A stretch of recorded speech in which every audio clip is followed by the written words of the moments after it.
Welcome to zwide-media. If you're new to this channel, please subscribe. Don't forget to like, comment and share. Here's a new video for today. Enjoy.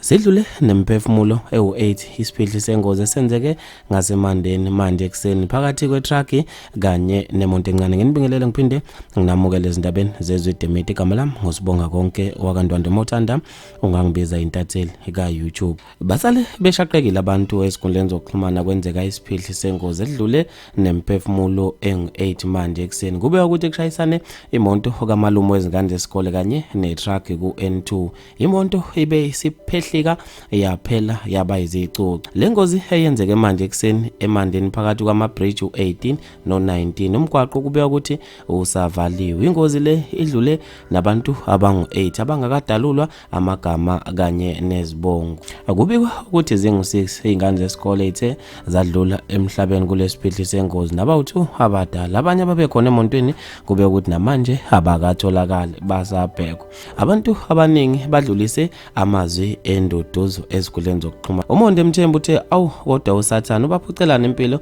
odade ngiyabaduduza abazali kwakubi lokho usuku seliqala nje kabi uyezwa saliqala nje kabi uyezwa kade nje bebalungiselela umphako bebageza kanti abazi sebebe abavalelisa. uNkulunkulu akabaphe amandla abazali babhekane nalesimo esinzima. Unoma Ncubo uthe kunzima kakhulu ke lokhu uma kusondelene nezihlobo zakho. uDimakatso Kachos uthe awu njalo la emakhaya ezibhlungu ayisapheli usathana ubhilidile. Ukamajola Precious uthe kodwa Jehova wabe sefaka ama-emoji akhalayo. Umduduzi ucela uthe kwaze kwakubi lokho sengathi imphefumulo yabo ingalala ngokuthula. Wasethi awu nomalume bashayela umathanda nje ikakhulukazi laba abamaven bayathanda uku-overtake ama-truck ahamba nga3. Kubi kakhulu lokho abawenzayo abaqaphele abashayeli uma beshayela. uSinethemba phela uthe awu ekuseni nje Nkosi msindisi ingane zabantu ngaze ngabazwela abazali kakhulu zivuka nje ekuseni besikade sibalungiselela imphako. Jehova vikelela abantwana bakho. uPJ Masini uthe hawu kodwa Nkosi ngiyabakhulekela sengathi imphefumulo yabo ingalala ngokukhulu ukuthula. uThandazile Dubu uthe kwaze kwabuhlungu obukubazali ngiyabazwela Nkosi yami ngoba sivusa izingane zethu singazi ukuthi uNkulunkulu uhleleni ngabo sengathi ke odadewethu bengalala ngokukhulu ukuthula. Yebo uSlinyamba uthe kodwa Jesu kanti yini moya ongcwele uvume usathane adlalele nasezinganeni. Wabese faka ama-emoji akhalayo wathi awu kodwa Nkosi yami emhlabeni akusekho mnandi uma sekunje.